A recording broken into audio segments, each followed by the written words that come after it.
No hay automovilista que no tenga múltiples anécdotas de franeleros y una postura de qué hacer con ellos.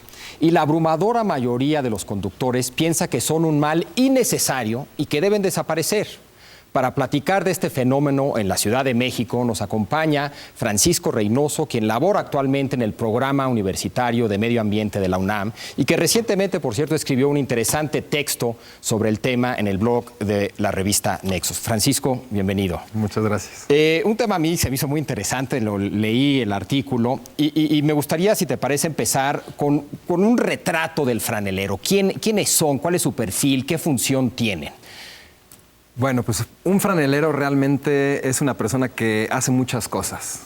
De hecho, les llamamos franeleros porque siempre tienen una franela en las manos, que es con lo cual lavan los coches. Esa yo diría que es su principal fuente de ingresos. Exacto. Sí, efectivamente, ellos también cuidan los coches, pero por lo que yo he estudiado cuando trabajé con ellos, realmente sus mayores ingresos tienen que ver con lavar los coches. Claro.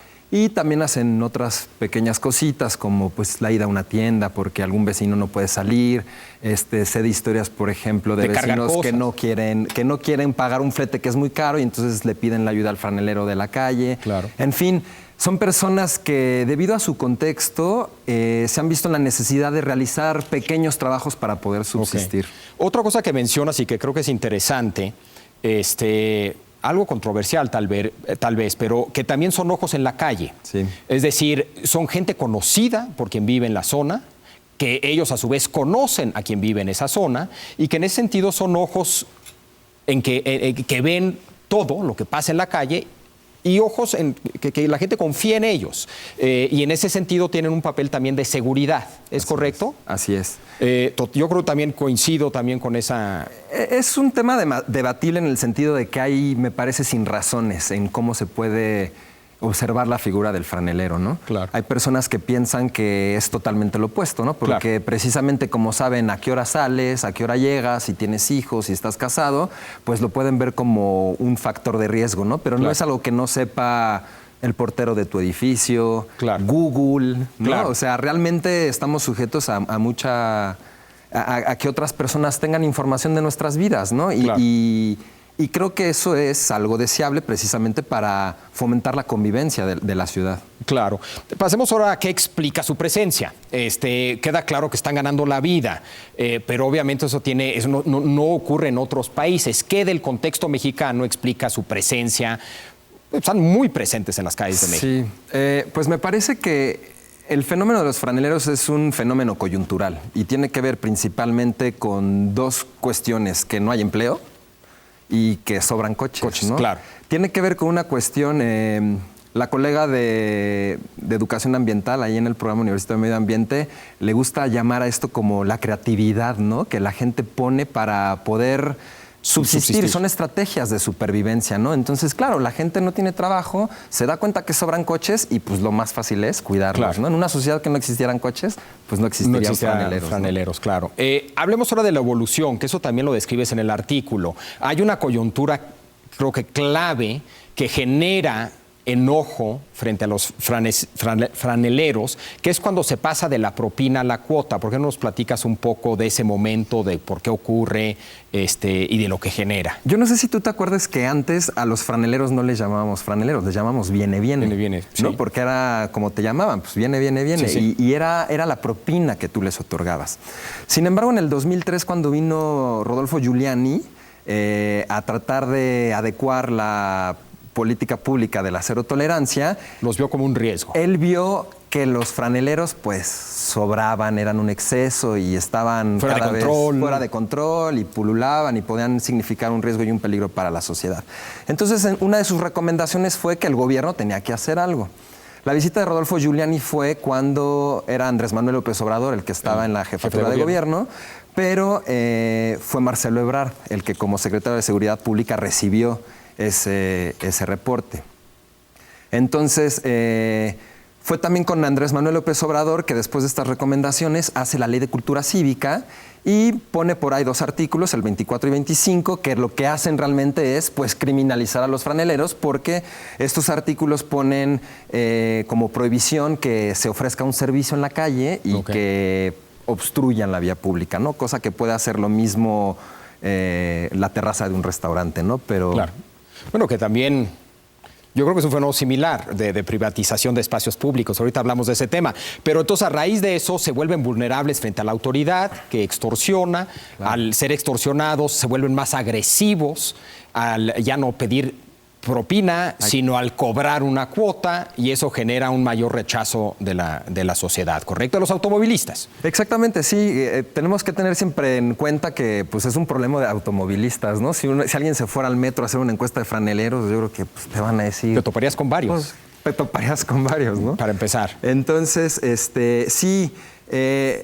cuando uno pasa de la propina a la cuota, pues realmente es lo que enoja principalmente a los automovilistas que quieren estacionarse gratis en la calle. Claro. Creo que el problema no nada más es que debido a que sobran los coches y que los coches son los que tienen el privilegio de uso del espacio público en nuestras ciudades, no nada más es un sentimiento de que la calle es para estacionarse, sino de que es para estacionarse gratis. Claro. ¿No?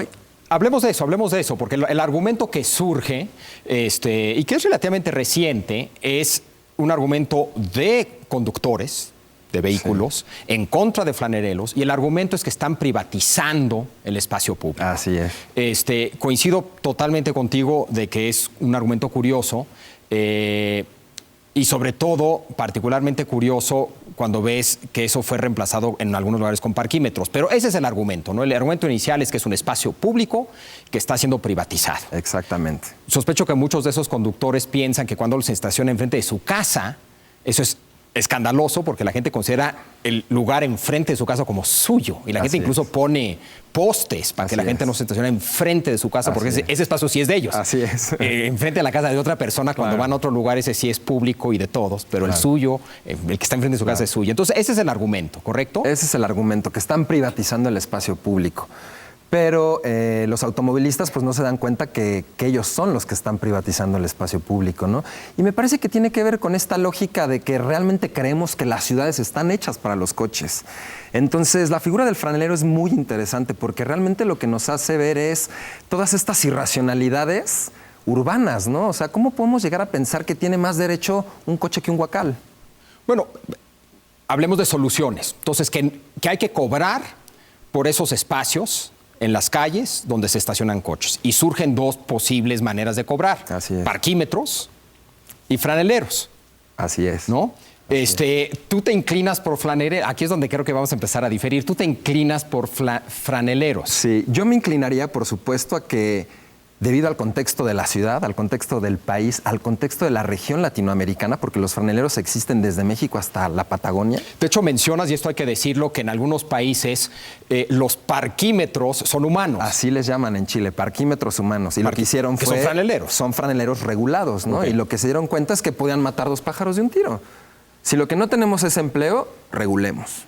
Y si nos damos cuenta que el espacio público pertenece a todos y que no puede ser privatizado para un uso privado, o sea, no puede ser privatizado por los automóviles, pues bueno, cobremos ese uso. Entonces, el parquímetro humano, pues tiene estas dos funciones, ¿no? ¿Y así es en Chile? Así es en Chile. No hay parquímetros. No hay son parquímetros, nada más que son personas. O sea, son personas las que tienen este control del espacio, ¿no? Ok. Creo que habría tal vez problemas para regular, y creo que hubo un intento de regular que fracasó. Entonces también tal vez en Chile tienen una capacidad que no tenemos, o tal vez el gremio de franeleros estaba más organizado y era más fácil regularlos. Pienso en las autodefensas. Sí. Esos esfuerzos siempre son complejos, claro. Pero las empresas de parquímetros emplean a gente. Sí. Podrían contratar a los franeleros para que trabajen en esas empresas y serían empleos formales. Así es. También. Así es. Ok. Así es. El argumento que aquí no me convence del todo es que empieza a ser un argumento en contra de la tecnología. Cuando se pasó de coches jalados por caballos a coches de combustión interna, no sé cómo se llame, pues también se perdieron empleos. También, de repente, gente que se ocupaba en cuidar a los caballos, alimentar a los caballos, cepillar a los caballos, perdieron su empleo. ¿no hay aquí algo de eso? Que hay que encontrar una solución de empleo que vaya con la tecnología y no que detenga la tecnología. Porque lo que sí he notado es que han funcionado los parquímetros. O sea, en lugares donde antes no encontrabas lugar para estacionarte, ahora sí encuentras. Hay un uso más racional del coche, ha generado un uso más racional del coche, ¿no? Sí. Que no parecía ser el caso cuando existían los franeleros, ¿o no? Uno podría pensar que el franelero también desincentiva el uso del automóvil, ¿no? Porque hay gente que no tolera... No quiere que lo maneje nadie. Entonces, pues claro, si va a estar un franelero, prefiero no salir de mi casa, ¿no? Pero en cuanto a la tecnología, yo creo que tenemos que encontrar un balance muy inteligente en qué queremos como ciudad. Okay. A mí me parece que la presencia de los franeleros, y creo que aquí lo que tenemos que entender es que no podemos hacer generalizaciones. No podemos tratar a los franeleros como que todos son delincuentes. Hay casos que están evidenciados que han incurrido en delincuencia, sí, pero ¿son todos? No. Entonces, la abrumadora mayoría no, probablemente. Eso es una chamba y así se ganan la vida. Eso es algo que hay que tener siempre en cuenta. Entonces, para mí, como tú hace rato mencionabas, ¿no? Los franeleros son ojos en la calle. Claro que uno, en una idea progresista, diría, yo no necesito que nadie cuide mi coche. Efectivamente, sí, sería lo más cómodo. Pero hay que volver a este punto de que en este país no hay empleos, ¿no? Y claro, lo que tendremos que estar haciendo es atacando las políticas públicas que no están generando esos empleos, porque el problema per se no son los franeleros, es que no hay empleo. Y los que hay son mal pagados. Claro. Ahora, entonces, ¿quieres...? Sí, perdón. Entonces, en cuanto a la tecnología, yo te diría, creo que si metemos la tecnología, perdemos relaciones sociales interesantes que hacen más rica la experiencia urbana, ¿no? O sea, pienso, por ejemplo, en los zucos en el Magreb. O sea, ¿cómo sería un zuco sin la gente en la calle? Claro. Porque están usando la vía pública. Pues es que eso es la calle, claro. ¿No? Es la vida de la ciudad. Claro, no sé qué tanta esta visión es una visión nostálgica que detiene evolución de la ciudad. También las ciudades son interesantes porque cambian. Sí. Si cada vez que hubiera un cambio alguien dijera, oigan, pero ¿cómo vamos a perder el encanto de los caballos en la calle? En fin, ¿qué tanto lo que hay que hacer es efectivamente generar empleos formales, claro, ¿no? Para precisamente cuando se pongan parquímetros, pues existan empleos formales. No ha habido... ¿Conoces el intento de regularizarlos? ¿Por qué hubo? Les ponían un chaleco. Sí. ¿Y qué pasó ahí? Los hubo. Esto fue en la regencia, bueno, no es la regencia, en la jefatura de gobierno de Ebrard, con el secretario del Trabajo y Previsión Social, que era Benito Mirón Lince. Okay. Él hizo el intento de regularlos, efectivamente, y existió una reglamentación de qué se tenía que hacer para poder obtener un chaleco que los facultaba para poder proveer el servicio de cuidar el coche siempre y cuando fuera una propina. Okay. Pero eso fue en el 2011 y en el 2012 llegaron los parquímetros. Okay. Entonces, pues a mí me hace dudar, siendo que los parquímetros en la Ciudad de México es un negocio privado o está concesionado, pues esa regularización de franeleros dejó de existir. ¿No hubo ningún intento de que las empresas de parquímetros contrataran los franeleros para operar el servicio de parquímetros? El primer caso, que fue el de Polanco, lo que hicieron fue contratarlos para... Eso es lo que dicen. Sí.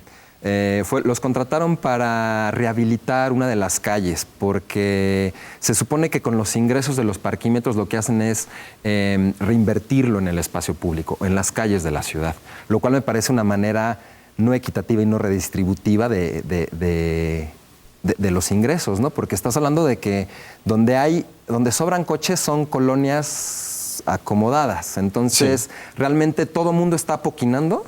Y sin embargo ese dinero se está yendo a esas colonias que ya son acomodadas, en lugar de llevar ese dinero a otras colonias o, mejor aún, invertirlo realmente para el transporte público, que esa era la intención. ¿Tú vas a desincentivar el uso del coche? Perfecto, pongamos mejor transporte público. Hablemos de algunas otras casos de privatización de espacios públicos de las calles. Vendedores ambulantes. Uno también podría argumentar, ¿no? Pues es parte de la riqueza y del folclore de la Ciudad de México, los vendedores ambulantes. Uno podría argumentar, hay cosas más preocupantes desde mi punto de vista, como son que la gente cierra calles. generalmente en zonas de mayores ingresos, de repente te topas con plumas y son calles públicas que los vecinos decidieron cerrar, sospecho totalmente ilegal. Embajadas que se apropian de toda la banqueta. Coches que se estacionan en la banqueta. ¿De quién es la calle? ¿De quién es la banqueta y cómo regularla? ¿Quién está encargado de regular eso?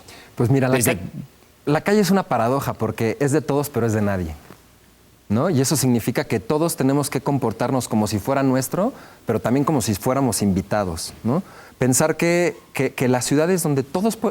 La ciudad es la calle, entonces... La calle está hecha para que todos nos encontremos. No podemos estar diciendo, ya no quiero franeleros, ya no quiero ambulantes, ya no quiero indigentes. La ciudad está hecha para que nos encontremos entre todos, porque de eso se trata la riqueza, la diversidad de personas que existen en un conglomerado de personas. Claro, pareciera muy seguido que es al contrario, que algunas gentes tratan de diseñar la calle para que no se encuentre la gente. Para que no se encuentre la gente. Y tiene que ser totalmente lo contrario. Lo que debemos hacer es hacer ciudades que promuevan esos encuentros, por más desagradables que pensemos que puedan ser, ¿no? ¿Tú sabes quién controla estos temas? ¿Hay una oficina que controla estos temas? O sea, cuando cierran una calle, la cierran porque los vecinos se juntan y dicen vamos a cerrar la calle y punto. Si yo vivo sobre Insurgentes y decido cerrar la cuadra donde vivo, o sea, ¿quién toma estas decisiones? Pues mira, en cuestión de calles, hay calles que son primarias que pertenecen al GDF y hay calles que son secundarias que pertenecen ya a las delegaciones. Okay. Pienso, por ejemplo, en el caso de las calles cerradas en el Pedregal. El Pedregal, pues originalmente se pensó como un fraccionamiento. No sé con qué porosidad, en el sentido de que no sé si estaba pensado para ser una comunidad cerrada o si estaba pensado para que la gente que no vivía en el Pedregal pudiera transitar. Ahí desconozco, pero una calle cerrada es competencia de la delegación, si dio el permiso o se hace de la vista gorda. ¿Y se puede legalmente dar ese permiso? No debería. No debería. No debería. Ok. Yo nada más, antes de terminar, mi caricatura favorita es del Fisgón y es de un viene o de un franelero, que es cuando se debatió si México debería de participar en la Primera Guerra de Irak. El Fisgón es un gran cartón donde venía un flamante jet americano que se estaba estacionando y hay un soldado mexicano con una cubeta y una franelita diciéndole viene.